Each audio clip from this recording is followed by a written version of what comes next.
Hey guys, तो हमारी trigonometric की सीरीज चल रही थी, तो हम लोगों ने पहले 3 वीडियोस में ट्रिग्नोमेट्रिक रेशियोज कर लिए थे। वो एक ट्रिग्नोमेट्री का स्टार्टिंग था, ये कह सकते हैं कि व्हाट इज ट्रिग्नोमेट्री, और ट्रिग्नोमेट्रिक रेशियोज बता दिया था, साइन थीटा क्या होता है, परपेंडिकुलर बाय हाइपोटेनस। अब हम लोगों ने उस पर क्वेश्चंस भी कर लिए थे। अगर आपने वो नहीं फॉलो किया है तो आप उसको पहले फॉलो कर लीजिए, तब आपको ये आगे अच्छे समझ में आएगा। ठीक है, तो अब हम लोग स्टार्ट करने जा रहे हैं trigonometric ratios of some particular angles. कुछ पर्टिकुलर एंगल्स की बात करेंगे, समझ लीजिए दूसरा पार्ट है ट्रिग्नोमेट्री का। ओके, तो सबसे पहले इसको स्टार्ट करने से पहले हम लोग को ट्रिग्नोमेट्री के कुछ जो एंगल्स हैं वो हमें याद होने बहुत जरूरी हैं। ओके, लर्न करने बहुत इंपॉर्टेंट है। मैं आपको बता देता हूँ, मैंने ये लिखे हुए हैं कि कैसे लर्न करने, मैं ये भी बता दूंगा। ठीक है, तो सबसे पहले साइन जीरो जीरो होता है, साइन 30 1/2 होता है, साइन 45 1/√2 होता है, और साइन 60 √3/2 होता है, साइन 90 1 होता है। ठीक है, ये आप लोग इसको लर्न कर लीजिए। और मैं बता देता हूँ उस, और कॉस का अगर देखा जाए तो देखो यहां से हम लोगों ने लिखा 0 1/2 1/√2 √3/2 1।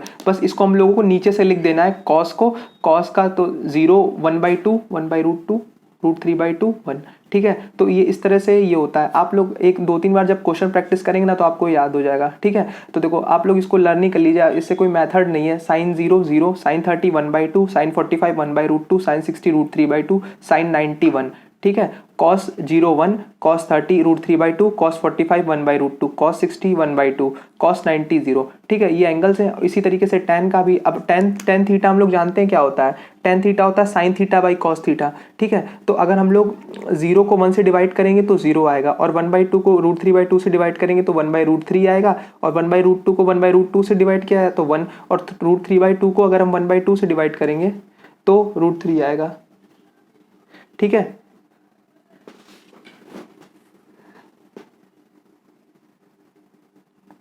और उसके बाद अगर हम लोग 1 को 0 से डिवाइड करेंगे तो 1/0 नॉट डिफाइंड होता है। ठीक है, तो ये इसलिए इनफाइनाइट आएगा, सॉरी। तो ये हो गया आपका, ये टेबल होना चाहिए। अब हम लोगों ने, अगर आप लोग वीडियो स्टार्टिंग से फॉलो नहीं कर रहे हैं ना तो आपको समझ में नहीं आएगा। ठीक है, तो हम लोग जानते हैं कि जो साइन थीटा होता है वो कोसेक थीटा का रेसिप्रोकल होता है। ठीक है, तो हम लोग क्या करेंगे, जो कोसेक थीटा की जो वैल्यू होगी वो जस्ट उसके अपोजिट होगी। अब जैसे कि साइन थीटा साइन 0 0 होता है। ठीक है, तो कोसेक 0 0/0 0 आएगा।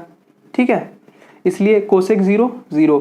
ओके, इसी तरीके से हम लोग, सॉरी, कोसेक 0 नॉट डिफाइंड आएगा, क्योंकि देखिए अगर हम लोग अब कोसेक थीटा का अगर हम लोग लिखना चाहें तो ट्रिग्नोमेट्रिक रेशियोज, तो देखिए कैसे होगा। कोसेक 0 क्या होगा, साइन थीटा का उल्टा, तो 0/0 क्या होता है, नॉट डिफाइंड होता है। आप इसको लर्न कर लीजिए, नॉट डिफाइंड। 0/0 तो कोई वैल्यू नहीं होती है ना। उसके बाद कोसेक 30, साइन 30 1/2 होता है, तो कोसेक 30 क्या होगा, इसका उल्टा, मतलब 1/2 है तो यहाँ पे क्या आ जाएगा 2। उसके बाद होता है साइन 45 1/√2 होता है, तो कोसेक 45 कितना होगा, 1/√2 है, तो यहाँ पे क्या आ जाएगा √2। ठीक है, उसके बाद साइन 60 क्या होता है, साइन 60 होता है √3/2, तो इसी तरीके से ये 2/√3 आ जाएगा। उसके बाद साइन 91 होता है, तो कोसेक 90 भी 1 होगा, क्योंकि 1 का रेसिप्रोकल करेंगे तो 1 ही आएगा। इसी तरीके से कोसेक सेक का भी लिख सकते हैं, आप लोग बुक में लिखा होगा, आप उसको वहाँ से फॉलो कर लेंगे। ठीक है, तो यहाँ से आपका वो कॉन्सेप्ट क्लियर हो जाएगा। ठीक है, तो अब लोग उसी बेस पे अब हम लोग ये क्वेश्चन करते हैं। बहुत सिंपल है, trigonometric ratios of some particular angles. अब देखो आप लोगों ने एंगल नहीं याद किया, आप लोग क्या करें, आप कोई बुक ले लीजिए, वहां से आप लोग, अभी स्टार्टिंग है ना तो आप लोग उसको देख देख के सॉल्व करेंगे। ठीक है, साइन 60 अभी आपको लर्न तो होगी नहीं, साइन 60 की वैल्यू तो अभी मैंने बताई थी, आपने लिखी होगी। तो साइन 60 की वैल्यू होती है √3/2। ठीक है, √3/2 होती है। उसके बाद इंटू कॉस 30 की वैल्यू होती है, cos 30 की वैल्यू भी होती है √3/2। उसके बाद होता है ये माइनस है, cos 60 की वैल्यू होती है 1/2। ठीक है, उसी तरीके से sin 30 की वैल्यू होती है 1/2। बस सॉल्व हो गया क्वेश्चन। अब इसमें क्या हुआ, एलसीएम ले लेंगे, 2, सॉरी एलसीएम क्या लेंगे, तो ये हो जाएगा √3 × √3 3, और 2 × 2 4, तो 3/4 माइनस 1/4, तो यहाँ आ जाएगा 2/4, दैट इज 1/2। सॉल्व हो गया, बहुत सिंपल है। ठीक है, इसी तरीके से हम लोग एक क्वेश्चन और करते हैं। देखो ट्रिग्नोमेट्रिक रेशियोज, अब आपको वैल्यू अगर याद हो गई ना तो आप सारे क्वेश्चन कर लेंगे।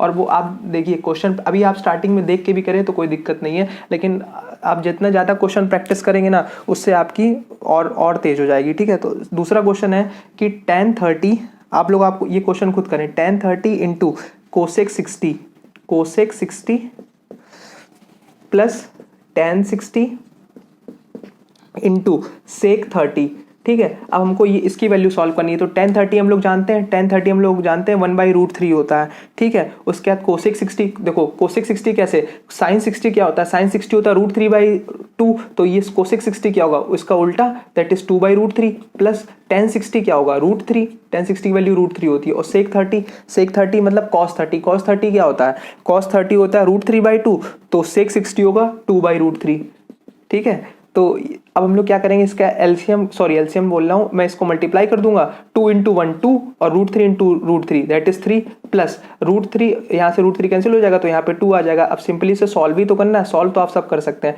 इसका आ जाएगा 7, 3 2 6, 6 + 2 8/3 आ गया इसका आंसर, ठीक है।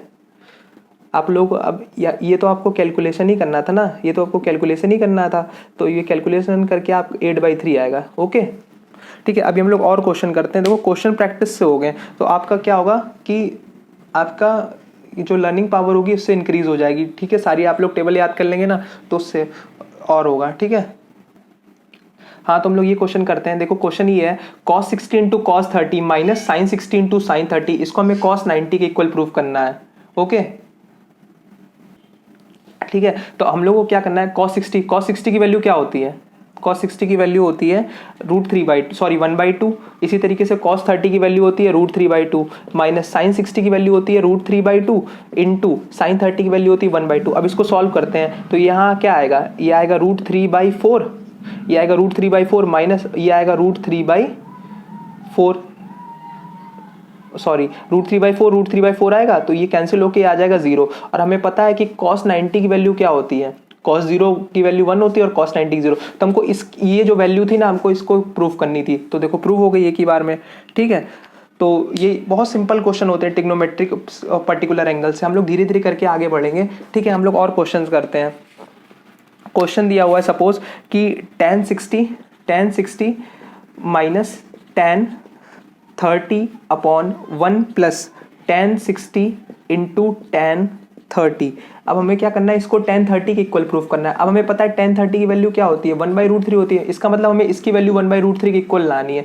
अब क्या करना है, tan 60 की वैल्यू क्या होती है, हमें सबको पता है √3 होती है, इसकी वैल्यू होती है 1/√3 और यहाँ पे लिखा था 1, tan 60 की वैल्यू होती है √3 और इसकी वैल्यू होती है 1/√3, ओके। तो अब यहाँ से क्या होगा, देखिए समझ में आ रहा है ना, tan 60 माइनस tan 30, ये क्वेश्चन था, हमें ये प्रूफ करना था, ठीक है। तो अब इसको बस हमें सॉल्व ही करना है। अब इस ऊपर एलसीएम ले लेंगे तो क्या आएगा, यहाँ पे आएगा आपका 3 - 1/√3 अपॉन ये √3 से √3 कैंसिल हो जाएगा, ओके। उसके बाद आएगा यहाँ पे 1 सॉरी कुछ गलत हो रहा है, एक सेकेंड, ओके। तो क्वेश्चन ये था कि अब यहाँ पर थे, तो अब देखिए √3 - 1, तो यहाँ पे 3 - 1/√3 आएगा और ये √3 से √3 कैंसिल हो गया तो ये 1 और प्लस यहाँ भी तो 1 बचा तो यहाँ पे 2 आ गया, तो ऊपर आएगा 3 - 1 2 अपॉन √3 और अपॉन 2 आ गया, तो 2 से 2 कैंसिल हो जाएगा और 1/√3, ठीक है। तो 1/√3 इसका आंसर आ गया।